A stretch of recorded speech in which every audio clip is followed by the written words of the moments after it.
Shane, Justin, welcome to Chit Talk. welcome as well. I mean, it's your house, I guess, but Well, you're welcome to or the it. studio. You're welcome This to is it. the Chit Talk studio. And I'm very welcome to do it with you, as far as I am understanding. Thank as far you. as I understand. Thank you. Thanks for joining me today. It's been a while. Yeah, We've been a little out of the loop, but I feel like we're coming back with something kind of relevant to that. hard hitting, Yeah, hard hitting, novel. to say the least. This is something you've never seen Literally before. never seen this. No. But I do think it's relevant. Yes. Joking aside, I think it's actually relevant. So this is our 10 by 10 episode, and what that means for those of you who are unaware. So we're going to make a collaborative list of 10 games that we'd like to play 10 times by the end of the year. Obviously, it's February, so we're a little late to the game. But I feel like I have kind of a couple of things to say about that, and I kind of want to jump right into the significance of the 10 by 10. The significance of like why you would ever play 10 games 10 times and why you would make a point of it. The first thing that I kind of want to start off by saying is that we have been out of this for a while. I think like the last time we really did something like, I don't know, that we put some effort into something, maybe October. I was feeling pretty drained, like there's a lot of games here. Yeah. And I feel like especially doing this Chit Talk thing really kind of put me into this gear where I was like, I need to just consume as many games as I can. And it was extremely exhausting and really not very fun. And I think that I kind of polarized against that. Yeah, that's definitely. I was in that direction as well. Not necessarily to the same extent that you were, but yeah, it started to get grating, and honestly, it was losing the joy. Sure. Of just playing games because it became like ticking games off of a list. Right. Yeah, exactly. And the hotness, and not just finding games that we really enjoyed to play. And our thing with gaming, same thing with like craft beer and other hobbies, is that they're mediums for having good conversations and meeting people. And I think that's started to lose that. Yeah, and I think that's probably the best. I think that's probably the best explanation for that, is that we weren't having experiences that we could talk about. Yep. We were really just like, it was a gauntlet of try as many games as you can. Yes. And I don't think that I think it has obviously a lot to do in our particular case of trying to play games, review games, do this. But I think that it's something that's fairly common, I think, in the gaming hobby. I think that it's rampant with consumerism. I think that there's constantly this need to like get more. So I think that is one of the most relevant things, I think, for me about doing this 10 by 10. Kind of pushing against that. One of the things that I think that we've also kind of come to really embrace in the last maybe year or two is the kind of satisfaction that we get from playing games like LCGs, like these lifestyle games, these games where you really can crack into something, really come to know it, come to talk about it. Yeah. And it's like, this is sort of relevant. I saw recently on a board game reviewer Facebook group that I'm in, somebody asked, how many times do you need to play a game to review it? Yes, I remember you mentioning that. Yeah. It was an interesting question. And one response that struck me in particular was just once. The guy responded like, really? I don't deny that there are games that you can play just once, but how many of these games, and especially if you make it a blanket statement, how many of these games do you think you get a full satisfaction and the full idea of from playing once? I think there are certainly games that you can play once and you can say whether or not you would like to play it again. But how many games can you get an idea of the strategy, the depth, the interplay of games like Cry Havoc that like you really need to understand how all those sides work. Games like Netrunner, there are 7 factions and they all play pretty differently. Yep. Games like Magic the Gathering, even those games, those games really require you and they reward you to play multiple times. And I think we really came to lean into just how fun that is. Yeah, absolutely. Because it sparked this conversation. It was definitely the LCGs was the biggest part. Well, actually, for me, it was Star Wars Destiny first. And then from there, learning about the LCGs, getting into first Lord of the Rings, and then Arkham. And honestly, that wasn't a theme that either of us really cared about. I like H.P. Lovecraft a little bit. Not at all. No. But the mechanics were so good, it showed the level of depth that a lifestyle game can bring you. Yeah. And I was like, well, that game could replace 25 to 50 games on a shelf. Absolutely.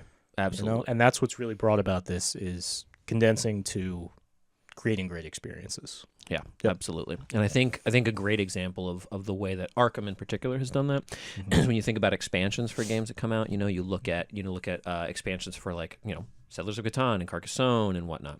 When you look at expansions for these games, they change the game in a certain way and they add things to the game in a certain way. But with Arkham, it really was these situations that you could just slot into rules you already knew and further the experience. It was just such a clever thing.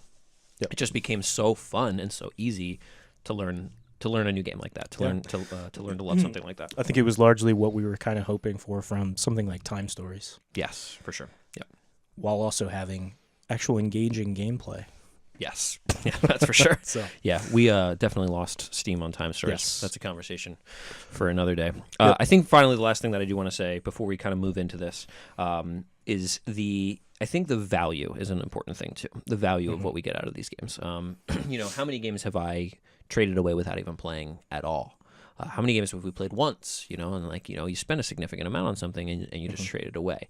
For me, I think that it's a little bit easier for me to kind of let that go because, even if I spent $40 on something, if I got 2 hours worth of entertainment at it for a group of 4 to 5 players, 4 to 6 players, whatever, that kind of seems worth it to me. How much does a movie cost or whatever? Exactly, going to see a movie, going to a bar, a sporting event, right? But I think for some people, I think that can be. I think it's still important to look at the value you get out of something. So we look at some of our LCGs and things like that, or you look at games that are probably going to show up on our 10x10. It's like, how much value are we going to get out of it and fun and experience by playing it? Yeah, and it's kind of an aside, but look at games like Unlocked, the Exit series. It's the same. It's philosophically the same sort of thing. Yeah. It's a one-time use, but it's about the experience. Yeah, absolutely. And it ends up being completely worth it for sure. Yeah.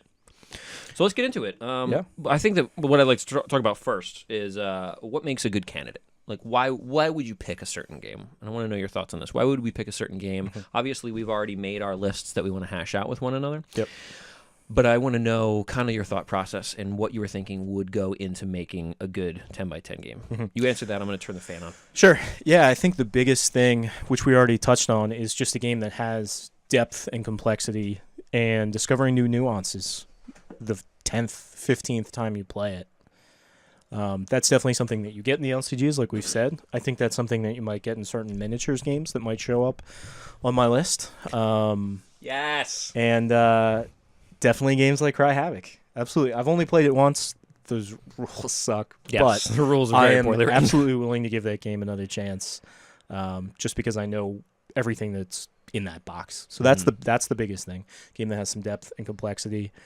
Is it going to be fun to play? Like, I think that there are a few games on my shelf, and I was like, man, there's a lot of depth in that game, but is it just dry as a bone? Sure. And do I really want to put myself through that? Sure. So, yeah, there had to be definitely the fun factor. Mm-hmm. And that's actually something that I think has been a big shift in our gaming as well. Yes. Is away from, especially me, dry Euros into something that's got a little excitement to it. Not that I don't like Lagrange and stuff like that, but it's opened my eyes. And I can say from knowing you that is a huge shift. That's a huge shift for you. That you love the puzzle aspect. You love the I'm gonna hash this out. I'm gonna think this out, and I'm gonna conquer this puzzle. You love that. Yep, that's true. And of course, I think that's something that I love as well too. But I think that your collection, I think between the two of us, your collection was, largely the one that was comprised of the heavy Euros. Yes, you're gonna be excited for my list of things I wished I would have seen from your selection, though. Okay. Because I think I got some of those on there. All right, which is gonna be exciting. So likewise, what were your biggest criteria? Very much the same. Very much the same. Yeah. Games that have a deep, a lot of depth of strategy, complex and evolving strategies that I don't take the time to understand. I think your comment about how fun is something going to be on repeat plays, I think is really important. Even if you play something, 3, 4, 5 times, and then you make a decision, you're like, this is a great game. It's like, how good would it be after 10 plays? Yeah. How many times would it stand up? I think that we're kind of having this experience, at least I am. I don't think you are actually, having this experience with Gloomhaven. We're 2 scenarios in, and I am really skeptical if I'm going to enjoy playing this much longer.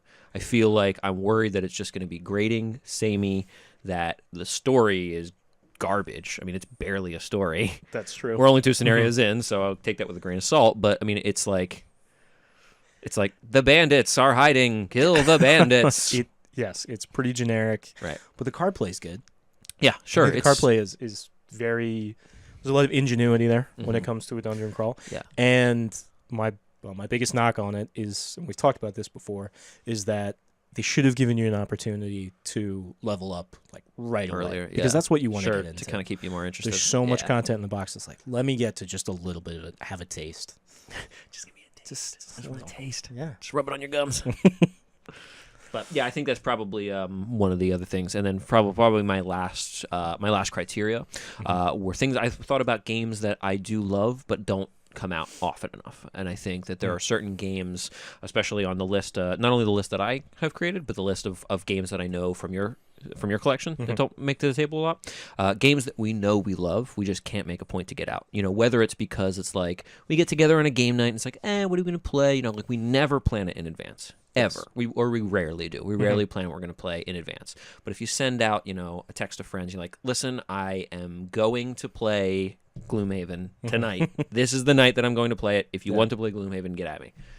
I think that's a perfect example of something that would make it, something I just want to play it more. I just love that game so much and I want to play it more. So that also went into consideration. There's at least one addition on my list that's for that same reason as well. Okay, cool. Yep. Well, without further ado, you want to get into it? Yeah. We're probably going to need a piece of paper to make the final list on. I do have a You got a spreadsheet computing device, yeah. Amateur. There we go. Yeah, go ahead. Write on paper on a mat. That's going to work. We'll see what happens. Okay. All right. Do you want to start off or you want me to start off? Let's go. We'll go one by one. One by one? Okay. Yeah. Rock, paper, scissors? Sure. Ready? Rock, paper, scissors, shoot. Okay. I'll go first. Oh, my precious hands. Cut my hand. All right. So I'm going to go first here. Okay. Ooh, I'm going to start off with a real hot take. So before we get into this, all right, I have asked you to prepare more than 5. So we're going to we're each going to commit to 5 on this list. Yep. And I've asked you to bring more than 5. I've got 8. I have 12. Woo! Yeah. Hot dog. Okay. Well, so I've got 8 here. So I want to give these to you, and you are allowed to veto whatever you want. Okay. Put it into a maybe pile until you hear the entire thing. There's might be some here that you are flat out going to refuse. Okay. And here's my first one. All right. Forbidden Stars. Okay. You may exercise your veto because I have 8 here. All right. I have 8 here. We can also rehash this. So Forbidden Stars. It's a maybe. It's a maybe. Okay. It's a maybe. All right. Let's do a maybe. Okay.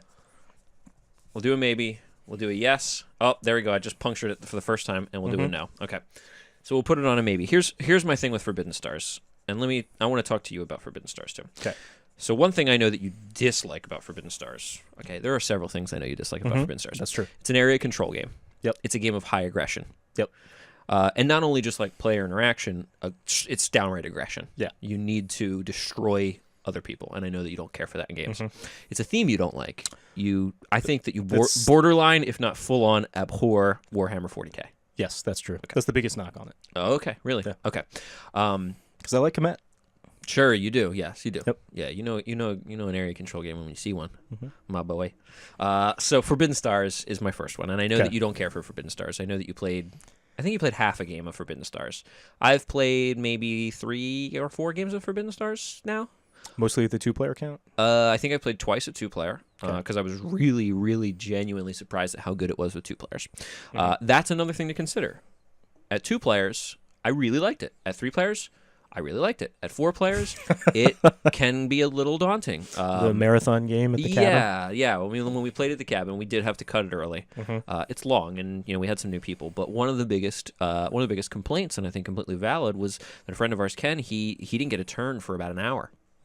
Because of the resolution of everyone else's actions, that's definitely a very real possibility. So, Forbidden Stars, that's my first entry for your consideration. Right. I'll pop it in the maybe. Okay, I'll kick it over to you. All right. This may have been. It's a miniatures game. I think this might be what's piquing your excitement. Well, there's 2 on here. X-wing. Yes, X-wing. I want to put that on yes right away. Okay, awesome. Yeah. Okay, cool. So X-wing. Is it crossover? Should we just say right away if there's crossover? Like we both pick something? Yeah. Well, I only pick things that I own. Okay. But X-wing. Well, I'll tell you, my 12 includes some of your games. Oh, okay. Interesting. Okay. That's fine. My first So 8 are mine. okay, got it. Okay. I did have a what were you hoping the other person would add to the list Okay. segment thing, and X-Wing was on there. Awesome. And also a why, like, so why did you pick X-Wing? There's a ton of depth in that game. I love the theme. If it's going to be any miniatures game, it's going to be Star Wars. It is not a miniatures game where you just move and bash stuff. Just the idea of either you can have some big ship that's just plodding out there and shooting cannons all around it, or you can have some little paper-thin ships that just need to make just the right move to get behind and out of the firing range of a ship, and then shoot them in the back. Like, I think it's just as much tactical movement as it is tactical combat in that game. Yeah, I've played X-Wing, I believe, twice now. I think that I used to have a core set, and I played it once, and then I played it once at your house. So here's my knocks against X-Wing. First off, it's a programming game. Probably one of my least favorite mechanics. It's true. But sure, of course it is. It's a programming game. But here's one of my favorite things about it, is that it's executed in exactly the way I think a programming game should be executed, is that you set up all your actions and everyone takes their actions at the same time. My issue with programming games like Colt Express, Dragon and Flagon, Max vs. Minions, is that you are plotting so far in advance that it's like, why would you ever run across the top of a train car, swing into the window, pick up a non-existent bag, and punch at no one? Like, that thematically bothers me.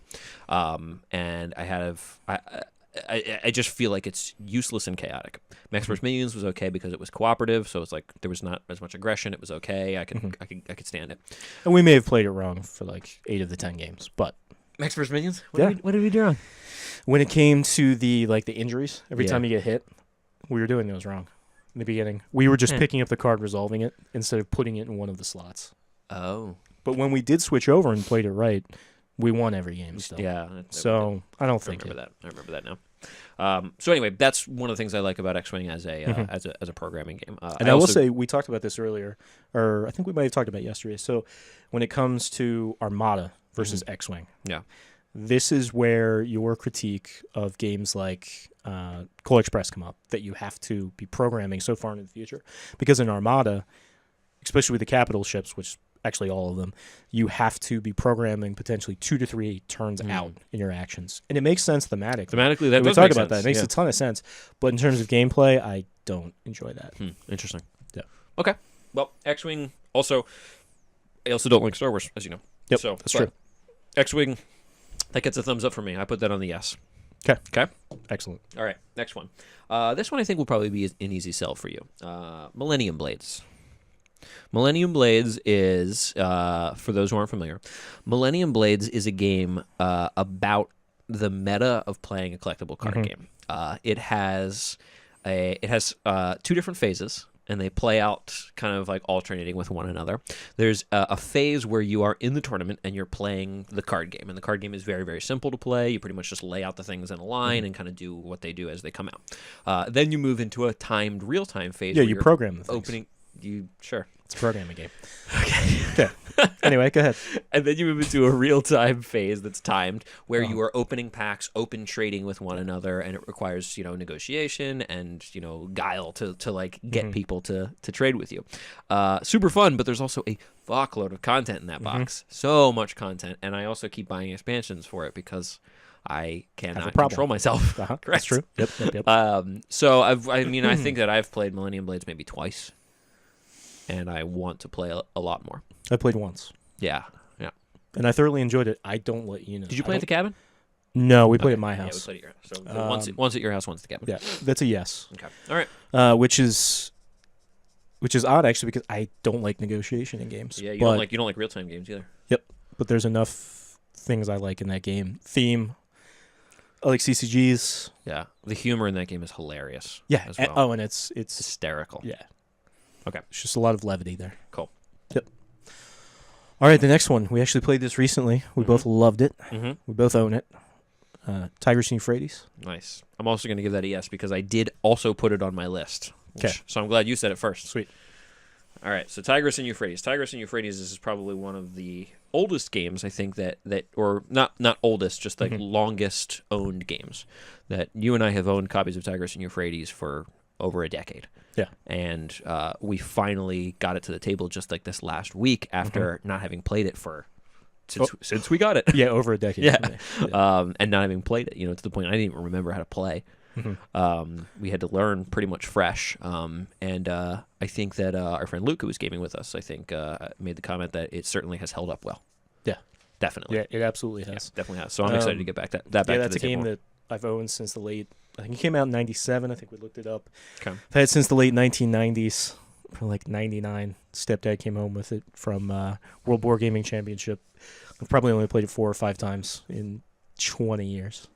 Yeah. So it deserves to be played 10 times. Agreed. I agree with that. All right, this next one I'm going to hit you with. This is a much shorter game too. I also wanted to be careful not to pack this in because since we have to play 100 games, not to pack this in with long ones, which is why I'm also Okay. So let's see. We've already gone through 30, nearly 40 days of the year. So we've got about 320 days to play 100 games. Okay. So, which is why I also appreciate entries like X-Wing. That X-Wing, how we can play a game of X-Wing in 30, 45 minutes. Yeah, I think the first couple games are going to be a slog, but sure. After that, we can bang them out pretty quick. Okay. Yeah. And it's not about that. It's not about running through it. It's just that we, especially if we have to play 100 games, let's make sure it's it's reasonable. I think the other thing that you're going to like about X-Wing is you've taken a liking to deck building recently. Yes. Because of Netrunner, Arkham. Yep. X-Wing has that factor. Cool. So you need to slot in ships and your upgrades. Anyway. Cool. Enough X-Wing talk. I'm excited about that. All right, so this next one. This is a game that you and I played only once, and then I did not return it to the library, so I got to keep it. It's called Innovation. Oh, yeah. Innovation, the little self-contained card game Civ builder. There are a ton of expansions for it, as I've come to find out. There are. We have just the base, and it's not even one of the newer editions. It's an old edition of Innovation. I have the newest edition. Oh, you do? I do. Okay, cool. Yep. How many times have you played it? Since you owned it? Once. Okay, cool. All right. So that's my next suggestion. Innovation. Innovation had a lot of cool branching paths, and I think it did that Civ thing really well. I think it encapsulated the civilization building, the progression, the pathways, and the effects pretty well in a self-contained card game. So that'll be yes. All right. Let's see. Yes. Okay. Put it on there. Beautiful. Over to you. Yeah, there is a lot in that box. There's a lot in that small box. Yeah. Expansions aside, there's a lot in that one box. All right. That's like a $20 game. Yeah. Yep. Yeah. Okay. Next we have, and I bet this is probably going to be on your list of games that you hoped I was going to put on mine. Yeah. I've only played it once. It's Le Havre. Yes, it is on my list of games, I hope. This was the exact game that I was thinking of when I was thinking about games that we find very difficult to get to the table. Le Havre is a long game. Le Havre is not very easy to learn, and it's just not the sort of game that you just like, hey, it's a casual night of games, let's play some Le Havre. No. Yeah, it's a heady game. Yeah, we have yet to play, what's his newest? Outside of the Cottage Garden series. Nusfjord. Or Feast for Odin. That's I think the only one that we have yet to play. So we played Agricola, obviously. We played Caverna. Yeah. I think Le Havre is probably the longest of all of those. Okay. Yeah. All right. Yeah, this is absolutely the definition of like a game that I have that just can't get to the table. Can't get it off the shelf. Yep. Because it's 3 hours even for 3 players. So. Plus, I have that Le Havre playlist that I made for the one time that we were going to play. Well, no other reason other than that. It's full of sea shanties. It's yeah. Okay. Yep. That's a yes for me. Okay, just a heads up. We can amend this, but we have 5 already because we keep saying yes. Oh, we love games too much. We do love games. Damn it. We'll play all the games. Yeah, we'll just play 20 games once, and then what the fuck's the point? All right, back to me. Here's a game that I put on here, and I'm not sure if I want it to be in the yes. Role player. I like role player. Yeah, I think it's a lot of fun. Do I want to be forced to play it 10 times? If you had asked me after the first game, I might have said yes. After the second game, I was feeling less like I wanted to play it 10 times. I do like it. And this might be why it was traded to me. Somebody may have gotten to 5 and been like, yeah, I'm done. That's enough. So I know I suggested it, but I want to vote for maybe. Okay.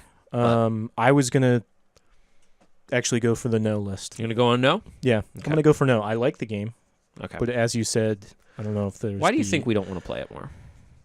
Well, I think I'm I throw it in honestly with a game like Azul, where I just sporadically am gonna want to play that game. Mm-hmm. Yeah, I don't want to be on a timeline to play that game. Exactly. Yeah, I don't want to be on a timeline, and I'm concerned that the randomness and I think the randomness and then sort of these evolving we're going to start to evolve strategies, but they're going to be the same. You know, they're just gonna, we're going to get to strategies, and it's always going to be pretty much the same. Yep. You know, that's my concern for it. So, all right, let's put it on the no. Okay. And just flat out, I do wonder with that game if the low scoring option is like a decent strat. We both tried it. Right. By low, I mean your low attributes. So you have different skills. It's kind of like a D&D sheet, straight down strength, intellect, wisdom, etc. And normally you want to have high scores and you get points based off of that, but there are options, different cards you can get from market that reward you for keeping those scores low. Right. I just don't know if that's a feasible strategy or not. Yeah, and I feel like for my first game, I feel like I did pretty well on that strategy. First off, not only for I misunderstood one of the rulings of the cards and didn't realize it was just one but you did pretty damn well on it, trying it for the next strat. I think I eked every point out of it that I possibly could have. Yeah. So I don't know. Yep. Maybe it should be on the yes. No, it's a no. It's a no. We can change this. Let's get through all of it first. All right. Good call. All right, you're next. The next one is both a game that has a lot of complexity. And is also hard to get to the table. So it hits both of those criteria. It's Terra Mystica. Terra Mystica. Because it's got all the classic Euro-type components to it and a Euro feel, but you get an actual race that has different abilities, different costs to do things throughout the game. So understanding your race is incredibly important to succeeding. So I think it's got that same sort of factor that Cry Havoc does. We have to understand the faction? Yeah, you have to understand the faction. If you don't understand a faction, turn one, you possibly already lost the game. Wow. Okay. Yeah. I've not played Terra Mystica, so I really don't have... I'm going to leave this decision on which yes, no, or maybe where this should go. I'm going to leave this in your hands. Let's throw it in maybe. All right. I've not played it. Okay. I don't ever feel like I have been eager to play it, like run right out and grab a copy of Terra Mystica. I would, but it's not like it doesn't haunt my dreams. Okay. So. I have never won a game of... No, I won my first game of Terra Mystica. I've lost the next 4. So I suck at it, but I love it. I suck at it. Okay, well, since it keeps coming up, Cry Havoc is my next submission.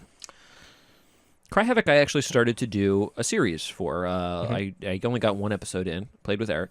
It was a 2-player game, but the whole point of that series was that it was really when I was like, it's like, God, I really love digging into games and learning about them. And I started to do this like deep focus series where I was like, I'm going to learn about this game. I'm going to learn the factions in and out. And we saw how deep your focus was. Deep. The problem was one episode deep. I couldn't get everyone to play it. I couldn't get anyone to play it. It's an area control game. I think that you will find it to be a lot more delightful. I think is a good word. It is a delight to play once you know how to play it, and it plays really quickly once you know how to play it. I mean, like you could realistically probably get a game done in about 60 to 90 minutes. It's a very quick game because there are only 5 rounds in the game, maximum. There could be less. So I'll say yes. Yeah, you want to put that on yes? I'll say yes. Oh man, I love you. That battle system is awesome. Yes, the battle system unlike is any other game. Really cool. Battle system is really cool. Okay, cool. Over to you. It was on my list of games that nice. Okay, I cool. hoped you would pick or that I was going to. Oh, I'm looking at your list now. Just stop. Yep, I looked. I was trying not to. Okay. Next one. I know you've not played this either. Yep. I've only played it once, and there is so much depth to this game. It's Lewis and Clark. Okay. Another game I've not played. Yep. It's essentially it's kind of a deck builder loosely meets a racing game. Right. But also being a midweight Euro. I remember you. I remember you talking a lot about it when we were playing Quest for El Dorado, Yeah. because that is also a deck builder and a racing game. Yes, but nothing alike. Okay, all right. I've never played it. Okay. But I am more inclined to put it on the yes. You can see I've already written it down here. Okay. I'm more inclined to put it on the yes simply because I hear you talk about it a lot. Yeah. You've told me that you loved it, that you really want to play it more. Yep. That you want me to play it. And I've heard you talk about it a lot more than Terra Mystica. Like, Definitely. I even had to ask you the other day, do you own Terra Mystica? Because I didn't even know, because you had never spoken to me about it. Lewis and Clark. It's got that mechanic I love where it's you get your hand of cards and you keep playing them throughout rounds until you need to take the action and take your cards back. And so it's knowing just the right time to take your cards back. Because if you do it at the wrong time, you're going to lose the game because of that. All right, I'm committed to a yes on that. Cool. Yeah? Yeah. Cool. Let's do it. All right, back to me. Here's a game that we played just the other night. Okay. It has a big gear in it. It is Gears of War. No, it's Zolkin. Zolkin the Mayan calendar. This game we only played half of a game of, and I was hesitant to put anything on my list that we hadn't actually played. Like, I can see you can see it in the camera. I've got, the Gallerist back here, Lisboa. I've not actually played those. It would have been a no. Gallerist and Lisboa would have been a no. Not that I don't want to play them, but I ain't signing up for that. Sure, yeah. And it's tough to commit myself to playing something 10 times without having even played it once yet. Yeah. So, but we played through the first age, which is half the game, of Zolkin. And it's definitely a game with a lot of strategies, a lot of branching strategies. And the strategies, you need to kind of tactically adapt them to what other players are doing. So Zolkin is my submission. Zolkin, I'm going to put in maybe for now. Okay. Only because I'm starting to look how this list is. Yeah. Is filling out, and it's Lewis and Clark, Tigris and Euphrates, and Le Havre. Sure, you can play Tigris and Euphrates quick. Like, you do that in an hour. You could also not play it quick. Exactly. Exactly. So I'm just thinking about how heavy some of these games are going Yes, to be. I agree with that. Yeah. I think Zolkin, is another one that is a great game, but do I want to be on a timeline to play it 10 times? Yeah. Possibly not. Realistically, I'm not sure I want that. Yeah. Okay, back to you. Next one. Yeah. We had one short option so far, Innovation. It's a game we played 3 times in maybe an hour and a half the other night, and that's the Grizzled with the expansion. Wow, the Grizzled. So I do have the expansion, as I believe you do too. The Grizzled. So Punishing. It is. Do you remember last night? Last night when you came over and we were gonna play Arkham, and I was like, do you feel like you want to play Netrunner? I was trying to give you other suggestions. You're like, I really want to play Arkham. I was like, yeah, I just don't know if I feel like being punished tonight. That, even so, Arkham is like, my favorite game. It's my favorite game. I think I'm pretty confident saying that's my number one. Yeah. But it's and when we played Grizzle the other night, we played it 3 times. I did not want anyone to leave after playing the Grizzle because I didn't want anybody to drive their car into a ditch. We legit that night ended with you saying, "I'll play one more game. I don't want everybody to leave on this note, though." Yes. So we played Sorry Sliders. We did play Sorry Sliders, which was amazing. Yes, that really ticked us back up. Yeah, I had to make sure that nobody was going to go outside and just throw themselves into traffic. So that's my prop. That's my issue. The Grizzled actually was on my 10x10 for last year. Oh yeah, that's right. It did make, it was a 10x5 because I started it halfway through the year. Yeah, how'd that go? I got maybe 60% of it done. Yeah. There were certain games that just never got played. Cry Havoc, Keyflower, Broom Service. Like some of those just never made it on there. And I don't think you'd want to play Terraforming Mars 5 times. Me, no. I do, but I think that might actually be one of the few that I completed. But as you know, I don't really like Terraforming Mars very much. So, but I stomached it. It's fine. It's a fine game. What a guy. Yeah. So, the Grizzled. I'm going to put that in maybe. Okay. I'm just going to write the word maybe in maybe. Which is what I just did. Do you feel strongly like it should be in yes? No. You feel like I'm... No. Okay. All right. Okay. Yeah, I think that it really boils down to that. I think it boils down to it's a punishment, It is. It is. It doesn't make you feel good. Yeah. But I do definitely want to play it, especially with the expansions. It's a game I love, and I do want to play the expansion. Beautiful game. Beautiful game. Yep. Okay, this is the last one from my list here. This is a game that I believe that you have played twice with me, maybe more. The game is Troyes. Troyes. Troyes. So Troyes. Here's the thing about Troyes. It is a game that has a lot of variability. It has a lot of variability in the setup. It has a lot of variability in your strategies and the way you set up. I mean, you really need to adapt to the setup, to what you see and what you see evolving, because you don't have all the information about what's going to happen in the game until, those cards get flipped over. Here's my concern with Troyes. I'm concerned that if I play it a bunch of times, that I'm going to realize that some of the setups are just fucked. Yeah. Sometimes that it's all fucked and there's nothing you can do. And that I will come to resent the variability and and worry that it's not balanced. That's something that I've heard actually about innovation, is that isn't necessarily balanced that well. Okay. I have the latest edition, so maybe that's been cured, or maybe it hasn't. I guess we'll find out. Yeah. As to Troyes, that game feels punishing, despite being a Euro. Oh, it's tight. Because it's just like, all right, pulling out what little hair I have left. It sounds like since both of us are on between maybe and no. Yes. I think I'm probably just going to put that down as a no. Great game. It is a great game. Great game. Yep. No, I think we wouldn't have put these on our list if they weren't great games. But it's like, do we want to? I think it's also important to consider, mentally, like, where are we?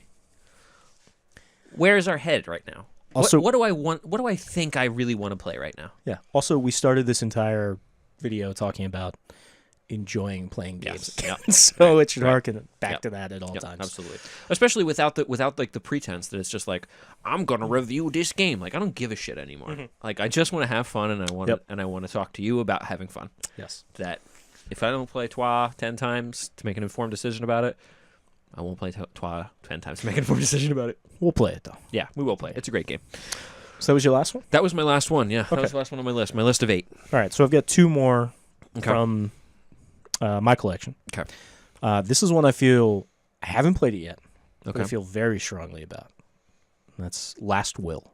I know nothing about this game. So Last I know Will, that it exists. I know that it's a game. Yeah. It is from, I think it's from CG. Have you ever seen the movie Brewster's Millions with Richard Pryor? Yes. Do you like that movie? Yes. Okay. The theme of Last Will is Brewster's Millions. You are it's Victorian England, and you have an uncle who dies and is going to leave a bunch of money to one of his nephews. And he puts in his will, you got to blow through all this money and have nothing left at the end. Whoever goes through all of their money first is the winner. You do that there's a little worker placement element to it, and then it's also tableau building. Sounds amazing. The theme is just so awesome. It sounds amazing. I have yet to play it. I actually brought it with me, so maybe we can play it later. Oh boy. I've read the rules recently, and just that theme is just awesome. Just that little twist of great theme. Taking a Euro, and it's like, nah, you don't want the most points or money. Just be the worst you possibly can. So I feel very strongly. Be about the that shittiest. Mm-hmm. When I actually I write down, brainstorm ideas for games that could one day, if I ever decided that I was ever capable enough to build a game. And one of my ideas is that you are having a party in a museum and you have to smash as much shit as you can, and whoever can destroy the most valuable art wins. I believe a game may have already been made like this, but so I like this. I like this idea. I like the idea of being shitty. I like the anti-win. Okay. I definitely like that. There is I don't have it, but at some point down the road, I could get the expansion, and the expansion adds in that you have a job, and you also need to lose it by the end of it. So you need to lose your job and blow through all this money, because your job is getting you money, so you need to continue to do things to fuck up at your job. All right, well, like, yes, you've enticed me. If you think it belongs on yes, I will agree with you. I think it does. Okay. Last Will.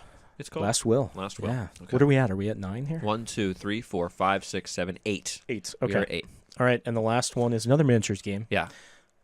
I haven't played it. Uh-huh. I haven't painted it. Yeah. I was very excited about it when it was announced. Have you The assembled newest the edition. pieces? Yeah, it's all assembled. Oh, it's assembled. Okay. Yeah, I glued it right away. Okay. I shaved it. I haven't, all the flash. It's Blood Bowl. You've brought up Blood Bowl.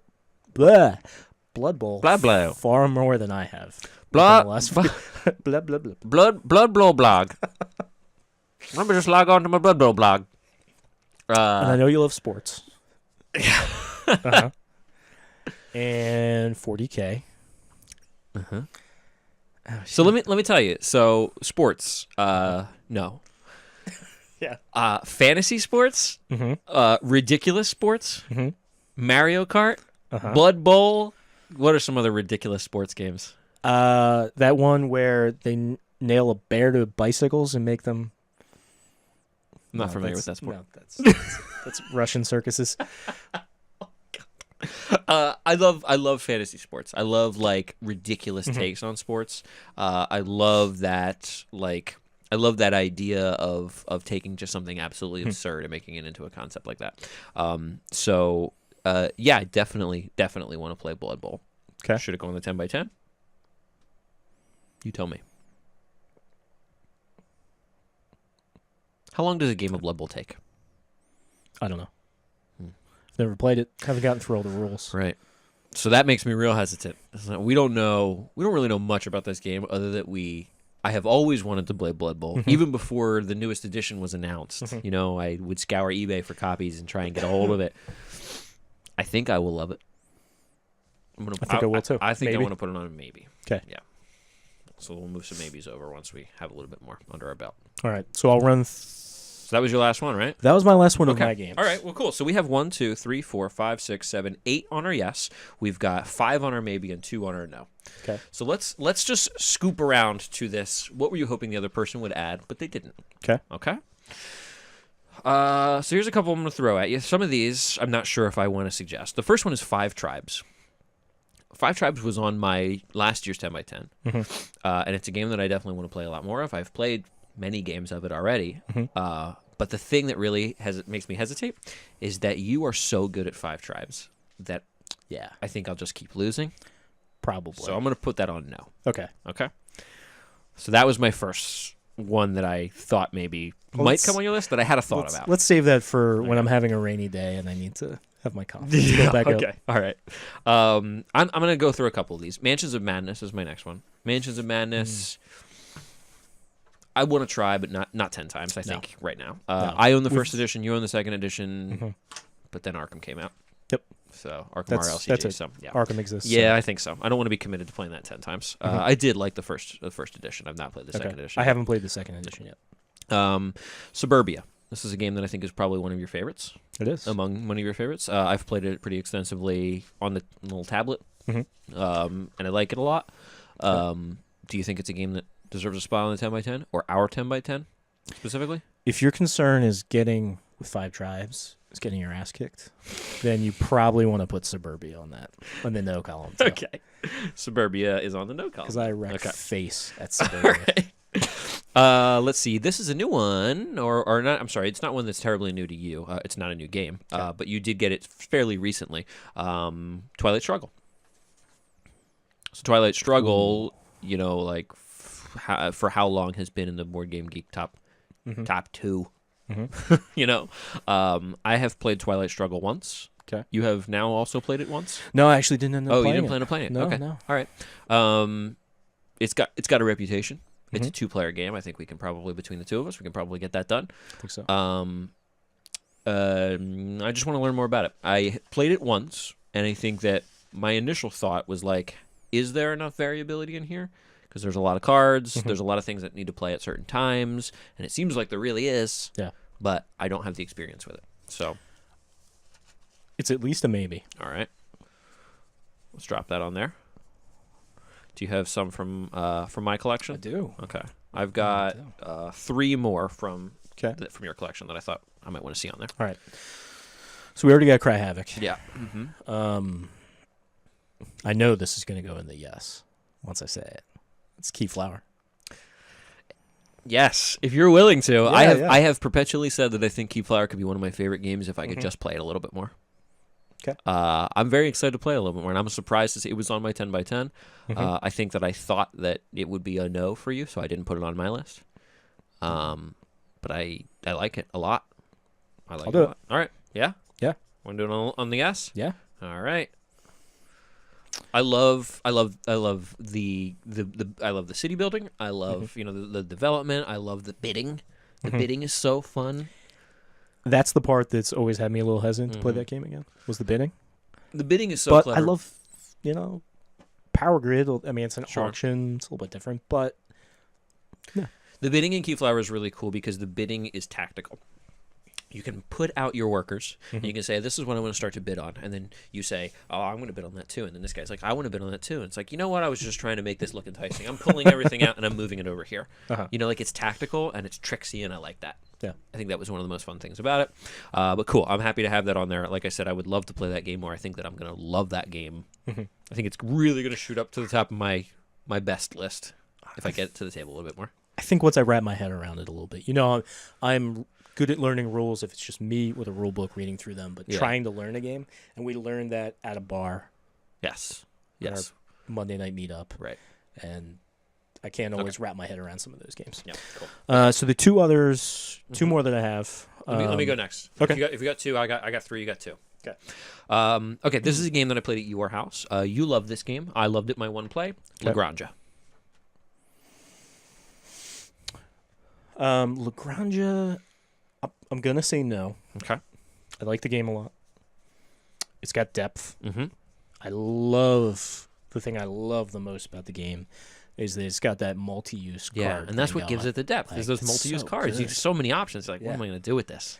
But I think right now I am just starving for games that are not just trading corn and stuff at markets. Okay. Fair. That's fair. Yeah. Yep. Or olives and wine and pigs. That's fair. But yeah. Hit you with another one here? Hit me with another one. All right. Let's hear it. This is a game I was very excited about. You ended up buying it. We haven't played it. Actually, maybe you... I don't know if you have played it. It's a Feld. It's Trajan. I've not played it. Nope. I've not played it. You played it. You played my copy. I didn't play a full game. Oh, okay. No. Yeah, you played... Well, you've got more experience with it than I have. Okay. Yeah, in your experience, you think it's a good 10 by 10? The one thing that puts me off from it is that for as long as I have owned it... Yes. And this may be because of a negative association I have with the process by which it took me to acquire this game. It was difficult and it was drawn out, and that's all I'm going to say about it. That just something doesn't excite me to grab it off the shelf. Okay. It looks good. It looks cool, and I've read the rules. And it's got the Moncala thing. Oh yes, it does. I can't tell you a Stefan Feld game I don't like. Castles of Burgundy I think is fine. Also, I love that game. You love Castles of Burgundy, and I know that Castles of Burgundy, I think that a lot of people would say that is, a tremendous, tremendous game. It is a good game. It's just that when I played it, I'm like, I don't know if I want to continue playing this very much more. I like dice placement. I think that that's cool. But there was something about it. It was the one time we played it. There was something about it that just did not draw me in. Just didn't draw me in. What's ugly? Well, flavorless. We were raised on ugly ass flavorless games. That's true. I say maybe for that one. Okay. This is one of your favorite games, Orleans. Plus, I have one of the expansions. Can get the expansion that turns into a cooperative game as well, if that would count. That's less enticing to me. It is. Sorry, Okay. it is. All right. Let's put it on now. Okay. I think the reason I feel comfortable putting it on no is because I think we've got other good Euro games that are already on our list. Le Havre, you said Lewis and Clark has Euro aspects to it. Keyflower, Tigris and Euphrates. I don't know if that's... I mean, technically, yes. It's a German designer, but it's a tile. I think Orleans is better than all of them, but so be it. Yeah. I also think that I'm not going to have much trouble getting you to play Orleans. True. Because you love it. Okay. Next. Last game I got. Yeah. I know almost nothing about it. It's a GMT game. Dominant Species. I did just get Dominant Species in a trade. Yeah. A game that I have tried to get for a long time. And now that I have it, do I want to commit to playing it 10 times, sight unseen? I feel very hesitant to put something on the list that neither of us have played, and the two of us know so little about. I literally just got it in a trade, and really the the way I've been doing trades lately is like I'm just fire sailing these games and keeping the things on my want list that looked somewhat interesting to me at some point in my life. Okay. I'll be perfectly honest. I don't know much about these games, and I've been getting games in trade that it's like, I apparently wanted this at some point, and I traded it for something I definitely didn't want, so that seems like a good trade. Yeah, I got it, and there it is. Let's put it on the maybe. Okay. Let me hit you with my last one. Okay. From your list, from your collection, and then we'll hash it out. What do we have? 1, 2, 3, 4, 5, 6, 7, 8, 9 on our yes. We need to pick one more of these. Here's my recommendation from your collection. Lignum. Logjam. Logjam the game. You've actually played that game. I did play this game more than I have. I've never played it. I've never set up the game. I punched it out, read half a page of rules, and then fell asleep. All right. That's been my experience with Lignum. Well, it is a game about logging. Yes. That's good. That's good bedtime reading. I played this. I guess we played maybe 4 or 5 turns, maybe or so. Probably like 4 turns. Okay. At PAX Unplugged. That we were taught at the little Capstone Games. Capstone Games, is that right? Yeah, it's Capstone. Capstone Games stand. The president of the company told me how much he loved this game. And he's obviously not biased. Yeah. And then I tried to convince everyone it was called Logjam. Yep. It was fun. I liked it a lot, though, and it's a game that I continue to think about. I continue to think, like, man, I would really like to sink my teeth into that Logjam. It's got that little... it's got a little, like, Great Western... Just move past that. Okay, yeah, I'm going to. Tell me. It's Great got that Western little, Trail like, is- Great Western Trail kind of feel Yeah, to it, right? that's a very good a very good comparison for sure. Okay. Yes, you do move along a path, and you do continue to circle the path each year, and you really have to plan what you're going to do to get to a different part of, you really like, what am I going to do here, and how is that going to impact what I'm going to do here, and how quickly do I need to get there before someone else does, otherwise I'm going to get fucked, and I'm not going to like be able to do the other thing that I wanted to do, and then how am I going to pick up the I'm not going to have the pieces logs to feed my workers. I'm not going to be able to jam my workers up with logs. So one of my favorite things too is that also that thematically that you could just hire someone to just pick up a log and hoof it downhill. You're like, hey, you just hire one guy. It's the least efficient way to get your logs down, but it's like, hey, you just pick this log up and just hoof it. There's no OSHA. Yeah, that's the other way. Is you could just throw them in the water and like, yeah, you could just throw them in the water and let them float down. But so is that a maybe or a no for you, or is it a yes? I think it's going to be a no. It's going to be a no. Okay. All right. Put a pin in that, though. I want to play it. Yeah. Go home. Go to your house. Grab a pin. And stick it right in the front of the box. I'm not going to do that. Okay.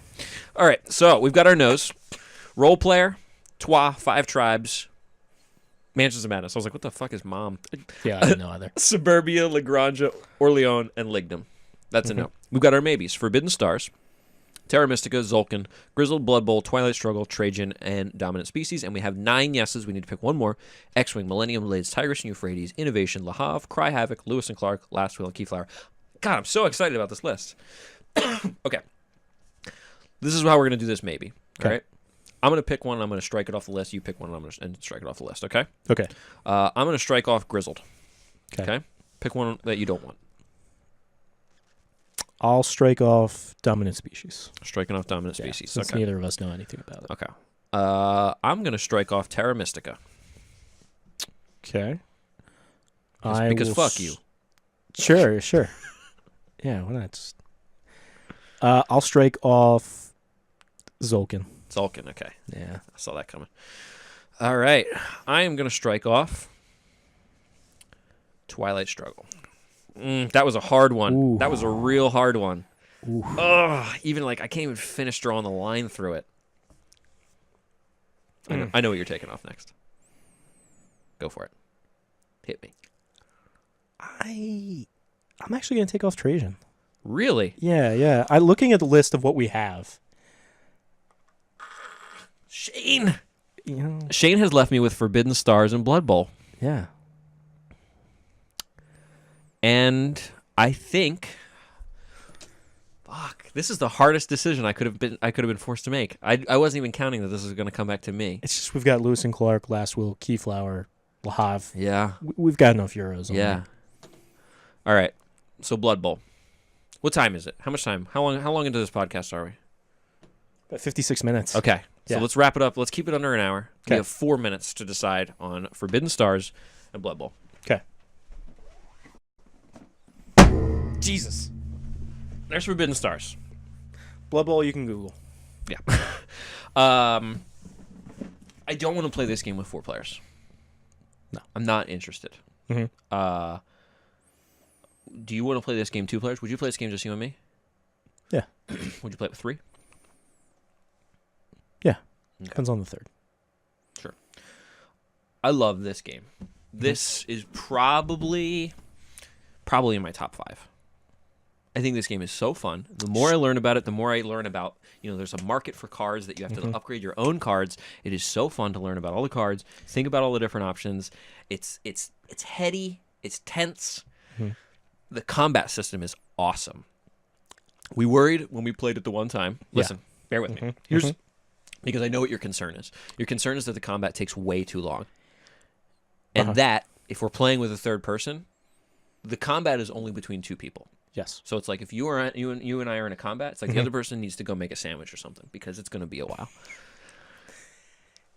And I do recall when we played, we did combat wrong. We did combat wrong for the first. I have now learned how 80% to, of the yes, game or I have now learned how combat works, which made it way longer than it needed. Correct. Yeah, we just kept reassigning things over and over again, and it made it pretty much circuitous and endless. It's very tight. It's very clever, and you are forced with these decisions, and I think that this is what's really going to sway you on the combat. You're forced with these decisions where you think about the entire combat because you know it's going to be a maximum of 3 rounds. So you're like, all right, I don't think I'm going to win on this first round. Or do I even want to win? Do I just want to place just so I can just be here to get my token and that's it? I don't need a strong military strength. It's fine if I get wiped out again. I just need to get the artifact and get it off the planet, and then we're done.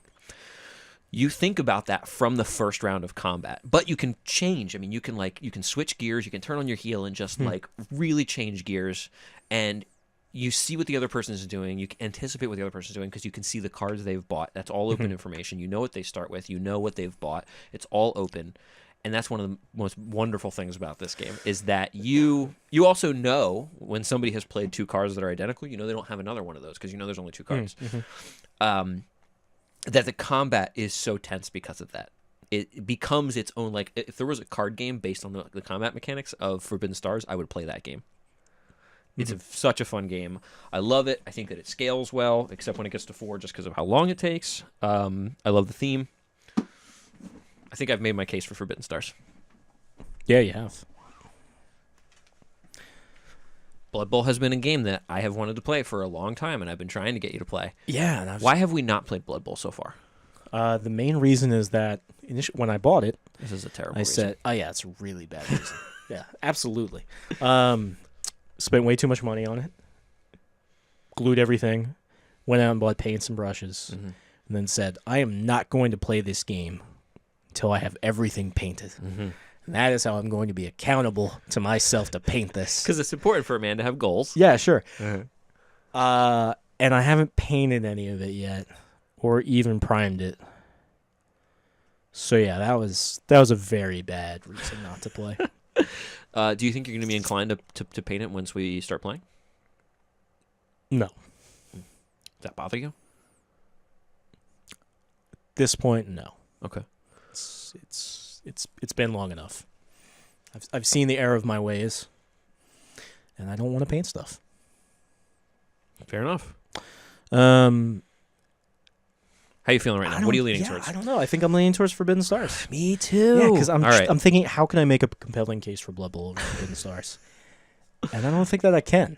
I absolutely want to play Blood Bowl and try it, but I also know it's just like, check some dice, move some guys, and that could get tired. Yeah. I want to play Blood Bowl. Here's the other thing, too, is that you've got more on the list than I do. So I do. we're going to go Forbidden Stars. Yep. All right, Shane. That's the list. A-okay with that. Nice. That's the list. So here's our final list. X-Wing miniatures. Millennium Blades, Tigris and Euphrates, Innovation, Le Havre, Cry Havoc, Lewis and Clark, Last Will, Keyflower, Forbidden Stars. How do you feel right now? You feel excited?